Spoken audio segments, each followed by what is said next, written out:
إنا أعطيناك الكوثر فصل لربك وانحر إن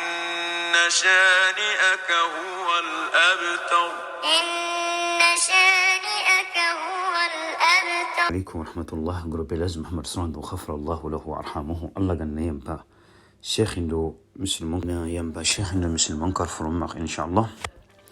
دارو ترندو بيني جنيدو كودو سامدين كوتا يو الله سبحانه وتعالى دارو ما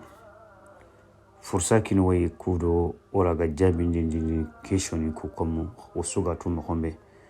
samdini wonga banta woga metrindini kebe dinangel ko oga kebe tu wonako ora gante kebe dan hakatimbe ana dangi peut-être on a kharam mo khoro kita ina wodema wosuraga atunu mo khombe ayani question be eski ya harebe Allah gana nyanki tengoro ji ane ladanya a falle à partir minuit wala 1h du matin en qos daga en nanki c'est-à-dire Allah joxe ande woru nanti Allah da asigi Allah dinya en nanki Allah be est-ce qu'il non soffoqué be girdangi est-ce qu'on doit soffoquer tugana ou on doit soffoquer tugan parce que bito fillinya wala bito sikinya wala bito nartinya ankite mi jinya ou bit nartande ke minuit wala 1h du matin ou minuit ou 1h du matin angraga joren hakkatimbe ando wornat vraiment Allah dake asiki Allah ko sanya ngankino est-ce que nganari o andra soffoqué be pe soffonyani sa legalite be girl dangi sasa est-ce qu'andra soffoqué tugana ou amudra soffoqué tugan wa tandanga amudra soffoqué tugan ango wanki kinega maka fonte anan kinray fotana fofo suray dangi na khana kha et an sukhban challenya duk sukhban challenga nari waxti kebe kenga anan kamman wajibinya an sukhban challe parce que la bantenyan mais angeni laben waxti kebe à partir sokhfon challe a nyemenia 4 minuit 4 woron takhande prendre kata famunu ken wor minuit lit pro wa waxti ni beni no à partir na wor sokhfon challe nyeme à partir minuit parce que waxtin takhononga anga e salle farla waxtin takhono ange Allah yen misalande sokhfon dugundi ma minuit problème tay anayan labantenyan prendre daga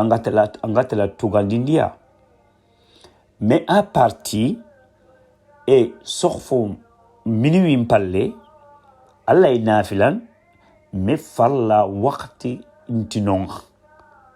nafila waqti no me farla waqti intinon à partir minuit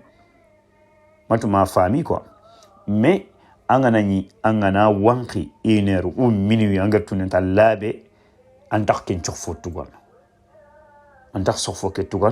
an suba nchalle nya dukku aganali waqti kebe anna sali ay comme misale sere subhanallah akitenya niji akitenga jing hakatimbe woni suba nchalini 6h20 25 la wogano koni kubene aranyen afrique wosuye me pran na famtan wokuga yer sasa woni suba nchaline misidu ngat bana 6h20 wal 25 ou 30 même akama lada yanni afalle subhanallah woni suba nchal 6h30 ake 8h30 wala 9h pile agada joxen hakati mer wala vraiment inshallah ilabe awanki est-ce que soba ke tukona an salfana nyakani khatana keta mais soba ke salle be girdangi anti ken tukana parce que soba challe ngana ladanya aga labe hakati men natu nanti labe alabe ki nyingi empallenya kengen kong soba ke malejim soba ke amalejim ok ni semana kenga afami interni nanti ike ina mulai ga tele Mali sasa iga aéroport ke ni man deber soit antel Mali antel Mauritanie antel Afrique an katel nokusu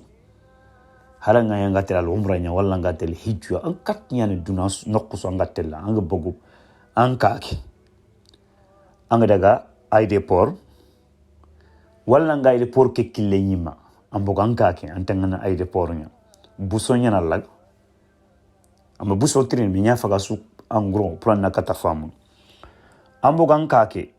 an chere nan tingi tele car ngitel voyage ngitel Marseille ngitel Lyon ngitel Grenoble ngitel ila mpai voyage na haranga ni garde Lyon ya angan tre mutu Kenya kati Marseille wat ou Grenoble ou Lyon anga bak Paris no hokia anga tele trendenya salafana ngeda nyino musu angana salan salin fillo la kasala nyagra nyino musu an salin fillo futro nyagra nyino musu an salin sikon futro kan fo baké sofo nyana nyiken an salin fillo an to nyani musafir tarana nyana an fillo salin